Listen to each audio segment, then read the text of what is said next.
All right. So, hello, everybody. Thank you for coming and watching this panel. The panel today is going to be about talking to trans youth and discussing some common questions that people might have. I'm going to be moderating this. I'm going to be asking questions today. My name is Charlie, and I am a transgender man, and I am 19 years old. And, Hi, sorry. oh, go for it. Oh, sorry. Hi, I'm Charlie. I'm 17 years old and I'm also a transgender girl. Hi, my name's Sky. I'm 14 and I'm a transgender guy. Hi, I'm Lou. I am almost 17 and I am a transgender girl. Awesome. Thank you guys for doing this. So we're going to start with Charlie. And Charlie, I want to answer this question: is how long have you been transitioning? So I fully transitioned when I was 7 years old. I was diagnosed with gender dysphoria, and from there is when my transition really started. I've been saying I'm a boy since I was I don't know, 6 maybe. But then I finally went to a gender specialist person that diagnosed me with gender dysphoria when I was 8, and then I fully transitioned when I was 9. I fully transitioned when I was 10. I came out to my class, and from there on, before I was saying, oh, I'm a girl, I was showing signs, and then it took off from there, and I was diagnosed with gender dysphoria. Awesome. Yeah. So we were all pretty young, right, when we transitioned. But it's important for people to know that some people don't know when they're very young. So there's people that are very opposite from us. So we were just all very fortunate to have the people around us, and support us at such a young age. And all right, so this is going to bring us to the next question: is how did you tell your parents that you were transgender? And we'll start with you, Sky. I never really told my parents. I just kept saying it until they were until I think they Googled it and they saw Mimi LeMay's story about Jacob. They were like, "Oh, my kid's trans. I'm gonna go take him to this place." Awesome. And Lou, would you like to answer that question? I'm sorry, what was the question again? The question is, when did you tell your parents that you were transgender? I didn't really have to tell them. They kind of knew. They, from an early age on, when I was 3, I was showing signs, of female things. I was gravitating towards Barbies, dolls, dresses. I would, take my sister's clothes, put those on. And, then at the age of 10, they took me to a therapist and I was diagnosed with gender dysphoria. So they kind of had a clue early on. So for me, my parents really, at first, they thought I was gay because I would play with Barbie dolls and I would wear princess dresses and stuff. And then my mom saw this 2020 special with one of my close friends, actually, my friend Jazz Jennings, and it just really talked about her being trans. And then my mom showed it to me and she really asked me just how I felt, and that's really from where we found out what transgender was. Awesome. So the next question we're going to ask today is, was your family always accepting of the fact that you were transgender? And we'll start with Lou. So my family, as soon as they found out I was transgender, they started to understand it, and they just loved and accepted me for who I was, and they always knew that there was something wrong, so they kind of had a clue that I was trans, and they've just loved and treated me just normal and like every other girl. So when I first came out as transgender, my mom was my biggest supporter. She's still my biggest supporter to this day. But my dad wasn't as supportive as he is now. I think he was just more nervous to lose his son, because we would ride dirt bikes and play on quads and stuff like that.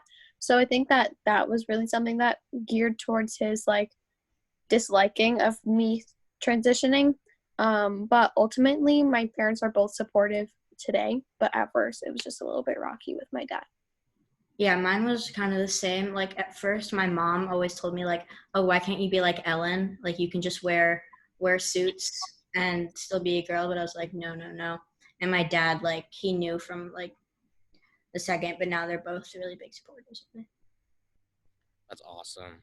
We were also fortunate to have parents or at least somebody at the start of our transition to kind of be there for us, even if it's not in the exact way that we did want to happen, especially with my parents, when my mom was sort of like, why don't you just shave your head and still be a girl, just like similar to you, Sky. So it's very interesting. And we're also fortunate to have that, and a lot of people don't. So we're really grateful for that. So we're going to talk a little bit about school. And we're going to say, are you out or are you stealth at school? And based on this, how do your peers treat you at school? And we'll start with Charlie.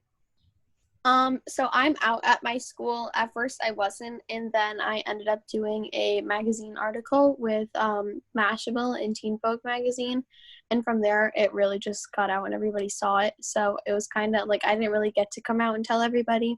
It was more of like everybody just saw it, and that's how it was. And from there, not a lot of people were very supportive of it. I have a few close friends, but there's not a lot of support at my school. I live in a town where everybody is like has lots of money and is one way, like cookie cutter, like everybody's the same, and when there's someone different they don't really know how to react to it. So it hasn't been a very good experience for me. So for me, like I wasn't out until I got to middle school, and then I got bullied really badly. So now that I'm in high school, I'm like trying to stay self and only really surround myself with people who like support the LGBTQ community, even though I'm not out. Just in case it does come out, I'm around people who do support me. So I was never really out. And then in middle school, I think a couple people just told people that I was trans, and then, it traveled through me and now I'm in high school. I'm a sophomore. So it, I think, got up to high school, and now everyone knows. And, I have really close friends, and they're just always there for me, and they respect me. They treat me like every other girl, and just one of the girls to them, and I really appreciate that. Awesome. Whether or not you're stealth or out at school, either way, it's still important to be comfortable around the people that you're, hanging out with, because you don't want to surround yourself with a bunch of people that are going to be like, oh, this is wrong, right, when they find out, because maybe those aren't people that you want to, be around if you can't live your true self and feel comfortable in your own body, right? So in regards to school, what precautions do your schools take regarding bullying? I'll start. So my middle school did absolutely nothing. They told me that it was my fault for being out, and that was why I was being bullied. But now in my other school, they're like super serious about bullying, and like one kid like jokingly called me a retard, and then they had to go to the principal's office. Like they're so strict about it now.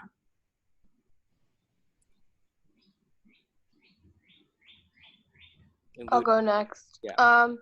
So my school is pretty supportive of the overall thing. We have a GSA group that meets was meeting every Thursday, and there's just this one space where you can go in, talk about any bullying that's going on, and it's just really a safe place for everyone. I was thinking about doing it, and then I was like, I just don't want to. So, if there's a problem, I'll go to the principals, and they just take care of it right then and there, and they've just been so supportive. So for me, my middle school, when I was like outed, really, they did nothing. I was bullied, harassed, threatened. I've been told to sit my wide cock down, and the school doesn't really do anything about it. They say that they do, but they don't. And then when I really got to high school, it started to get a lot worse. I used to get calls from people from block numbers saying that they knew where I lived and they were going to come and kill me. And I brought it to the school, and they just really didn't do anything. And that's really that. I feel like the schools that say like, oh, there's zero tolerance are the ones that really don't do anything, which is very odd. Yes. Yes, yes, yes. That's exactly what they do. They're like, oh, this is a safe place. Like at my school, they have like these posters that are up, and it's Yeah, like, exactly. we love trans people, but then they don't do anything about it. Yeah. Mm-hmm. Yeah, that's terrible. Some schools really put on this facade of being some awesome, and supportive thing, but when real problems do come to them, they try to push them off and pretend they don't exist, maybe out of reputation because they don't want anyone to know that something like that happened at their school, but they don't put the kids first a lot of the times, and sometimes they do. Like my school always put kids first. Like I was very, very fortunate, but there are a lot of schools that just don't. Even like some teachers and counselors, I've noticed that if their political views don't necessarily align, sometimes they can use that bias even if they don't say that they do. Like it does Yeah, happen. exactly.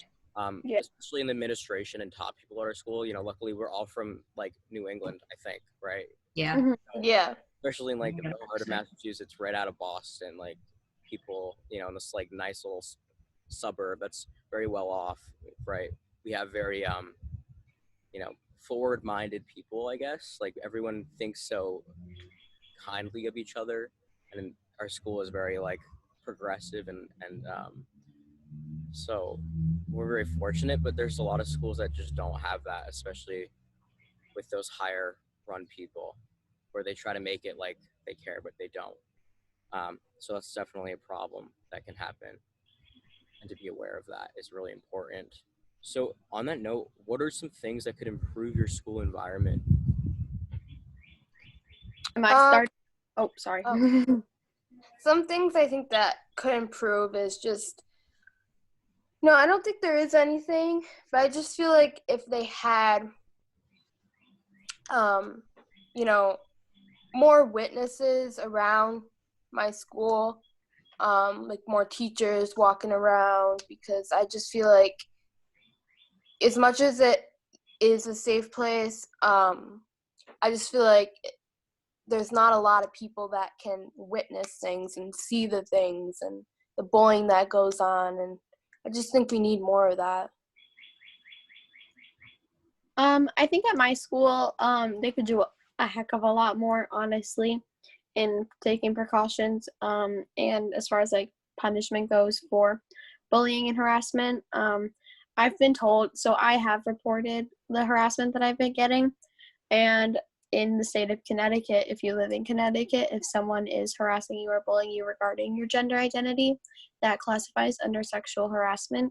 So they told me that they were going to do stuff about it, and then they didn't. So I think that the schools really should follow through, and that they should have a strict punishment put in place for people that are bullying other people. Yeah, I strongly agree with that. I think if they like actually go through with the punishments, it would stop a lot of it. And and I think also if they had more diverse like teachers who had different views, it might, like, let's say there was like a gay teacher or a trans teacher, like there was someone who you could like look up to. I think that would help a lot. Those are great ideas. And another thing I think that could be added as well is a lot of substitute teachers in training.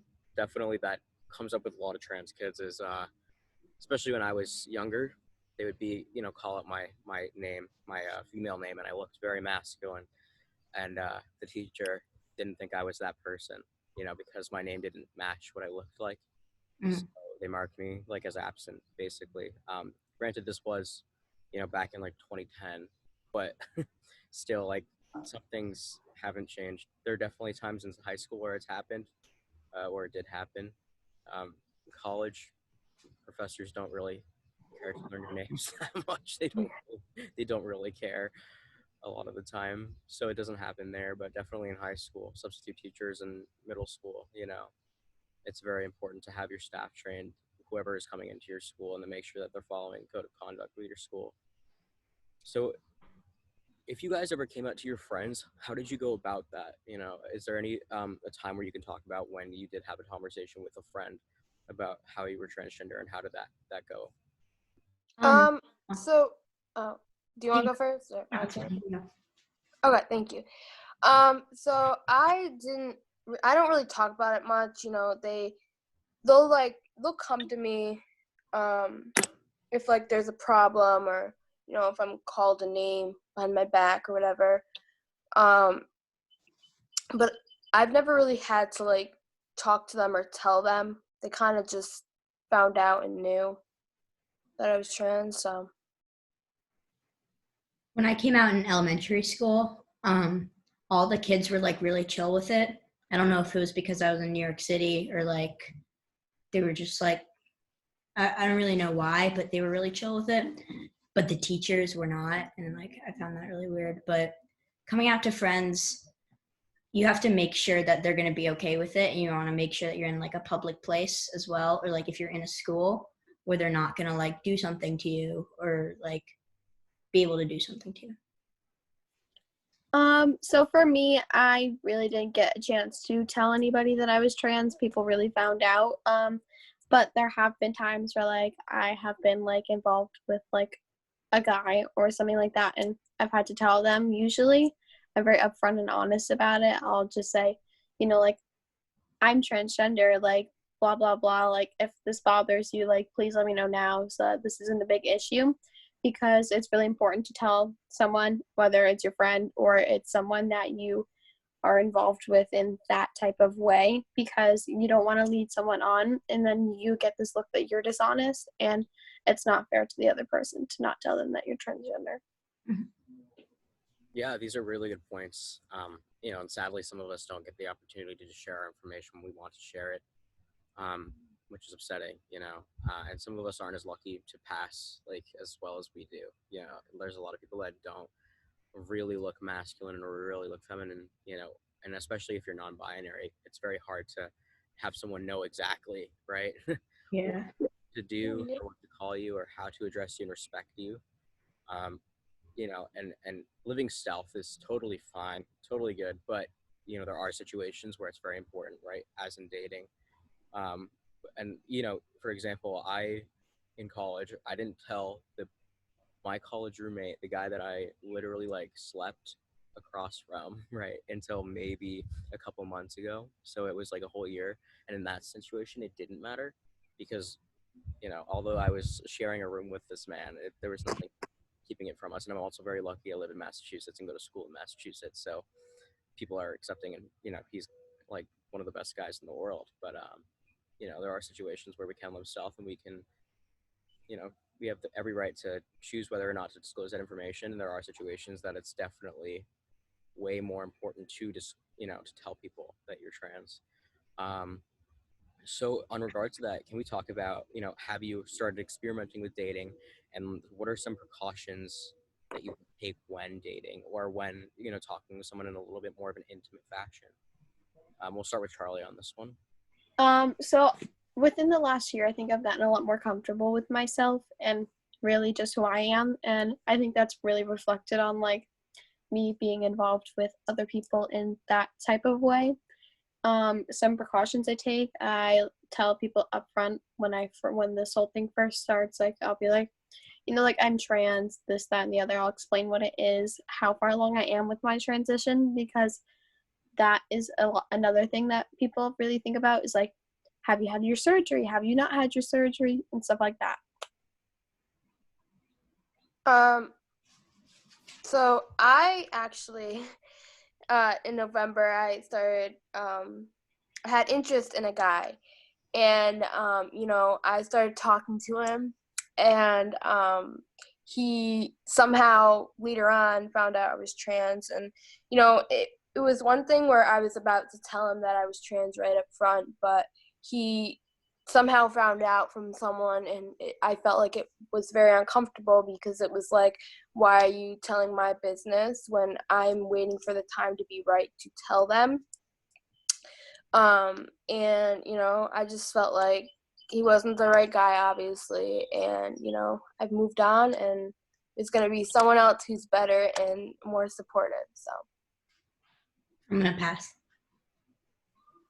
Awesome. So thank you guys for answering that question. That it's obviously a very personal question, especially when things are related more towards intimacy or trying to get closer to that point, as we're all teenagers now. So when we started this, a lot of us were much, much younger. I think I was the oldest one and I was 13. So this panel's definitely shifted to more of a high schooler age, definitely We teenage. were babies. We Very- were all so young. Oh yeah, Yeah.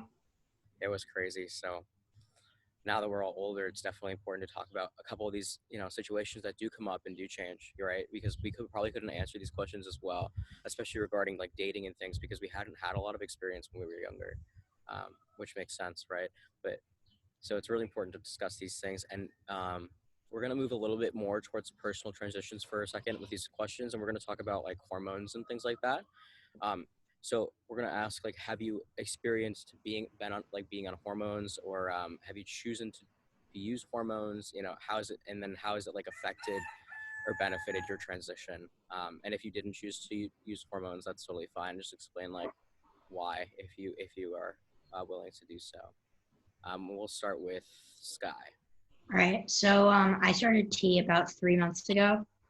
I think the 18th is going to be my 3 month mark, and it's helped my dysphoria a lot because like the voice deepening, like getting hairy, it's like it helps me pass, and it also just like it makes me feel better knowing that I'm like turning into the man that I am. I'm really happy for you that you got to start. Sorry, I have a goat. Oh. So I'm really happy that you got to start, and that's such an important, part in a lot of people's journeys. Sorry, I do have a lot of animals. So that's really awesome. I'm so happy that it's benefited you and made you feel more comfortable, in your skin. So then we'll go to Lou. So I started hormone blockers around the age of 10. I started getting hormone blocker shots, Lupron, and then around the age of 12, I switched to implants, and it's in my arm right now, and they last up to 2 years is the maximum. And then I started taking estrogen patches when I was 13.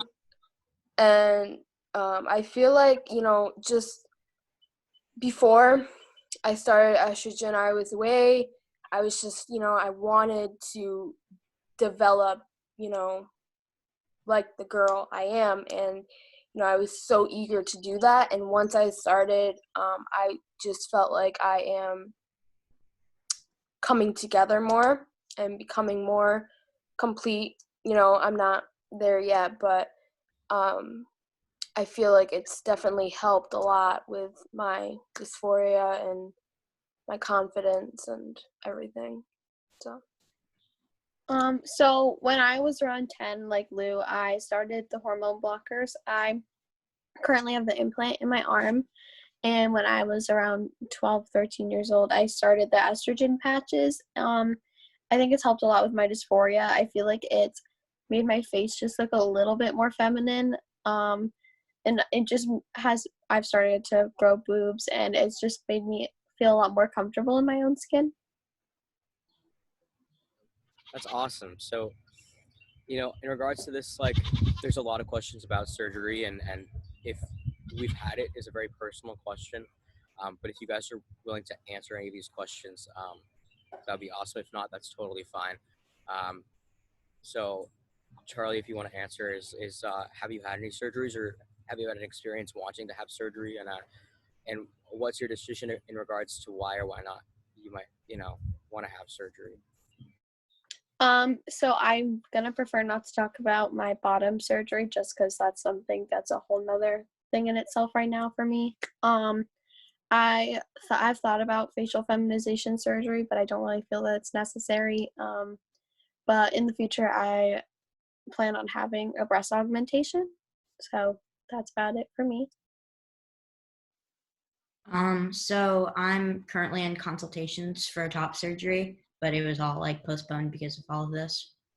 But yeah, and for bottom surgery, I'm not that interested right now, just because my bottom dysphoria isn't that bad yet, or isn't, and the surgery that they have right now isn't what I'm looking for.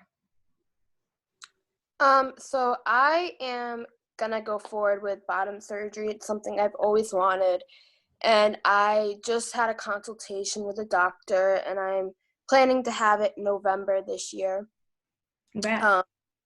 Yeah, and I've picked the doctor, and we're sending off all the paperwork, and we're going forward with it. And I am very excited to just complete this last step and be a whole woman and be happy. That's awesome. Yeah. So, obviously there's tons of different, surgeries that people can have, and changes to the bodies that we can make, like facial feminization surgeries, and obviously talked about as much. A lot of people just think about top and bottom, right? But there are key factors to our bodies in ways that we can still have dysphoria, in ways that we can fix them and feel more like our true selves. So thank you guys for sharing on that topic, because that's a very personal topic, and we agree that this isn't something you should just ask someone without very permission, and we'd all discussed previously that this is the panel and we're doing this for educational purposes, so it is not appropriate to ask this question at all to anybody outside of a setting like this, right? We're volunteering. Oh, sorry. No, Definitely make sure the person is talking about it before you ask, or like make sure you're in like a place where they'll be okay with if you ask. Like just asking it out of the blue if you're not great friends with them, or even if you are, just like make sure they're comfortable with it. Exactly. That's a very good point. Thanks for elaborating on that. We all can agree that that's super important. So how do you guys stay positive when things get challenging regarding, your transition or just in general? So like, what are some things that you do to cope with those problems and grow from them? We'll start with you, Lou. So when things get challenging, I definitely do, at first, I get really down, I cry, and everyone has emotions, but I try not to let them get to me, because at the end of the day, it's their opinion does not matter to me. And if there's a hater that comes at me or calls me a name, or I find out that they said something, I'm just like, I don't respond, because that's what they're looking for. And if you do that, you're gonna get more hate. And if you just ignore it, they stop. And I feel like that's just one thing that has made me more stronger and more confident, is just ignoring it, not caring what they think, because they can't change you. You can only change you. And just don't listen to haters. Yeah, I agree. Like while it can be really, really hard not to, they have no effect on what you're doing with your life. They have no effect on what you're gonna do. And so it's like there's no point in listening to them, even though like some things can get to you, and it's like that's really understandable because words hurt. But I think overall it just makes me a stronger person. And also like with things like dysphoria, when that gets tough, like I have like prosthetics, or I can like wear a binder or something, and that really helps. So with my transition, a lot of it has been on the internet. So I've been exposed to a lot of like negative comments or feedback from people on the internet for a really long time. And at first I used to get upset about it. I wouldn't read it. But now when I look at it, honestly, comic relief is my best friend. So like if I get like a comment on like a YouTube video or something that's like, you're a tranny, and I'm like, biological woman, like I just like to laugh at it, honestly. But there are times that I do get really sad, and I honestly just think about my friends that I have, and I have a supportive family. And when I have gender dysphoria, like Sky said, just like things that make me feel more feminine, like makeup and like my hair extensions and stuff like that, has really become a huge thing for me to express myself and feel more comfortable in my own skin. Comic relief is such a, like, I don't know, it's something that definitely grew on me as I got older and more confident in myself. It's funny to laugh at people's comments, just being like, wow, like, sometimes it's fun to like laugh at yourself, and not like in a negative way. Just you might as well make something, funny, and just like feel better about the situation. And it definitely was not easy when you're first coming out. I felt like I was very sensitive when I first came out, and I was like, you guys are horrible people, blah, blah, blah. But everyone's living their life, and as long as you don't hurt each other, right? Yeah. honestly, like if they're taking their own time to tell you something that's negative, it's like, why are you wasting your time on me? Like, what are you even doing? Exactly. You took time out of your day to put a comment on one of my like Instagram posts, or you took the time out of your day to like come up to me and like tell me that I'm a man. Like, you did this for who? Like, you could have taken a shower or something. Like, Yeah, go take a shower. People have fix your nothing better face. to do. yeah. You're irrelevant. Like, they are irrelevant. That's what I just tell myself. So. You guys are awesome. Yeah, this is great. You know, and a question we've never asked before in this panel is something that I thought was really important, and I was thinking about the other day. You know, now that I'm older and don't think about being trans almost ever, right? Like literally never. Like it just doesn't come up. Something I was thinking about, you know, while reflecting on my transition that does not happen as often as it used to, was what's a piece of advice that you would give yourself if you could talk to yourself right when you transitioned, like right when you were starting to feel the way that you felt, or starting to maybe even social transition, literally whatever you consider your like starting point, what advice would you give to yourself? And we'll start with Lou on this one. So advice I would give myself is, you know, just stay strong, and, you know, you've got to come out. Life's too short to, you know, I feel like I didn't come out right away and I didn't know what it was. So, I mean, it wasn't really my fault, but I feel like I would have expressed myself more to transition quicker, because, you know, they always say life's too short to go on and not be yourself. But, you know, I was lucky enough to transition early enough and have supportive family. And, you know, another comment I would say to myself is to just stay strong, because, you know, at the beginning it was definitely tough, you know, with people's comments, and it's just tough. And I feel like now things have gotten way better. So for me, I would really just tell myself that what I'm doing isn't a mistake. I feel like for a while when I first transitioned, my problem was that I thought that it was a mistake because people would tell me that it was a mistake. Like my dad would tell me that I was making a mistake and God didn't make any mistakes and this is the way you're supposed to be. But honestly, like, I didn't make a mistake. I'm happy with who I am. If I was a boy right now, oh honey, no.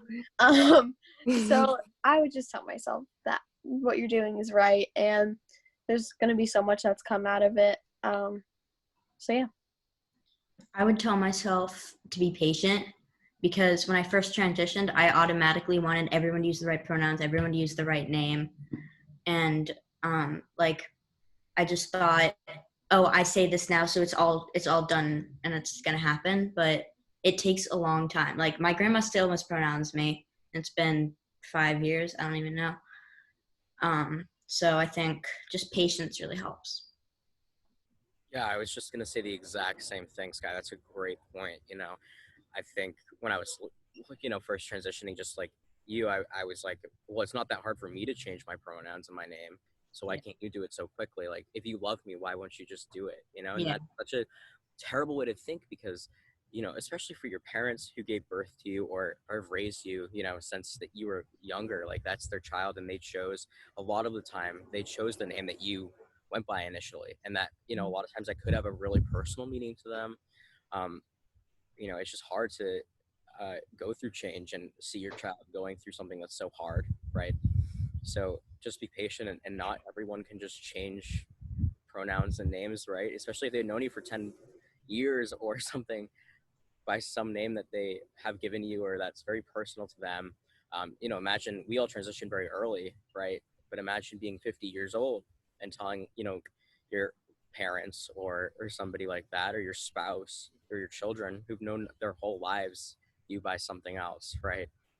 So it's very important to be patient and love those who are trying to love you, and, you know, trying to give you the best that they can, and be I patient. think, oh, sorry. Yeah, go for it. And I think compromise is also really important. Like, my middle name was like Julianne, but I changed it to like Julian, and like just like kind of making sure your parents are comfortable with what's happening as well, because it doesn't just involve you. It's like a big part of it is your parents. Yeah. You know, and I gave my parents the option, I was kind of just like, what do you want me to, like what do you want my name to be? What would it have been if you named me a man, and why? Like, Yeah. let me hear that. Even if they say I don't know, like say, well, this is an option. You don't have to do this, but to compromise something that might make your parents feel a little more on board is if you say, well, you know, I love you guys and I appreciate what you do, and if you want to help me in this process of choosing the way I want to, like, my name, the way I'm going to identify as, the person that I'm going to be called, like, let's work on this together. It doesn't have to always be that way. Absolutely not. But it helps, right? I would have been named Charles, and I was like, all right, that works, like, It fits you too. it works, right? It's like my name, and I couldn't see being. Love the name Charlie. It's such a great name. You. Yeah. Yes, my name was Charles, so nothing really changed. Everybody called me Charlie, so I feel like it was easier for my mom to like transition into it because nothing changed. Right. Charlie is also like a gender neutral name. They can kind of go both ways. Charles isn't, but Charlie, the nickname, Yeah. that's very helpful too. But yeah, and Lou, would you mind talking about, how did you come up with your name that you wanted to be, addressed by and stuff? So basically, when I was a kid, my birth name was actually Lucas, and my mom would always call me Lulubelle or Lulubelle, and I was like, ooh, I like that, and I let her kind of pick it too. And so I took the first initials of my real name, or my not real name but birth name, and I used that. And then I didn't, at like, I think it was 5th grade, I had it just Lou. That was just first starting off. And then I think 6th grade, I wanted a bigger name and something more feminine, so I chose my full name to be Luana because my mom really liked the name Anna, and so I just added Lou to it, and so now it's just Luana, but I like being called Lou for short. So Awesome, guys. Well, we're gonna wrap this up here. Is there anything else you guys want to add before we sign off? no, I don't think so. So I believe that we're scheduled for a live Q&A for people watching the 29th of this month. So we will be there to discuss any questions that you have live. Thank you guys so much for watching. We really appreciate it. We really appreciate you guys wanting to be educated. And we love you guys. So thank you so much. We're going to stop the recording now.